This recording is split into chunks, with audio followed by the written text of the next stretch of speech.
પૂર્વી નીકળી ગયા છે આદ્વિકની શોપિંગ કરવા માટે અને જઈને જોયું તો આટલા બધા તિથર હતા. કેટલી બધી વેરાયટી છે તિથરમાં, બહુ બધી વેરાયટી હતી. પણ અમે આ બોક્સ લીધું તો કે બહાર જઈએ તો બોક્સમાં મૂકી દઈએ તો પણ ચાલે. એની સાથે બીજી પણ વસ્તુ લીધી હતી. મેં આ બ્લુ કલરનું લાવ્યું લીધું હતું, એને ખવડાવવાનું સ્ટાર્ટ કરીશ હવે 6 મહિનાનું થઈ જાય પછી. તો બધી શોપિંગ કરી. આ સ્પૂન પણ લીધી હતી. આ સ્પૂન પણ મસ્ત છે, એને વાગે નહીં એવી. એ તો રમી રહ્યા છે એકલા એકલા.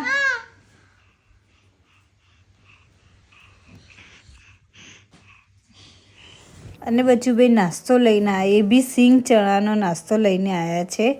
અને પછી અમે રેડી થઈને એક ખાસ કામ માટે જવાના હતા, તો અમે બધા રેડી થઈને નીકળી ગયા.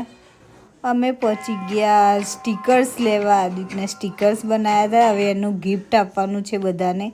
તો આ એના સ્ટીકર્સ રેડી થઈ ગયા છે. આ કાકા કાપી રહ્યા છે. કાકા એમનું કામ ફિનિશ કર્યા પહેલાં આરવે સામે ગાર્ડન જોયું, તો એ મેં ગાર્ડનમાં ગયા થોડી વાર ટાઈમ પાસ કરવા.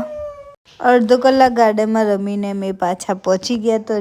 તો કાકાનું કામ હજુ બાકી જ છે, તો એ કાકા કામ કરતા હતા ને અમે સાથે થોડી વાર ઊભા રહ્યા. અને આ કયો અંડરબ્રિજ છે તમને ખબર હોય તો મને કમેન્ટમાં જરૂરથી કહેજો. ઘરે આવીને જોયું ને તો આદ્વિકના પાર્સલ આવી ગયા હતા ઘરે. આ 3 બોક્સમાં મોટા મોટા પાર્સલ છે આદ્વિકના. શું કરવાનું છે તમને નેક્સ્ટ વ્લોગમાં જરૂરથી ખબર પડી જશે.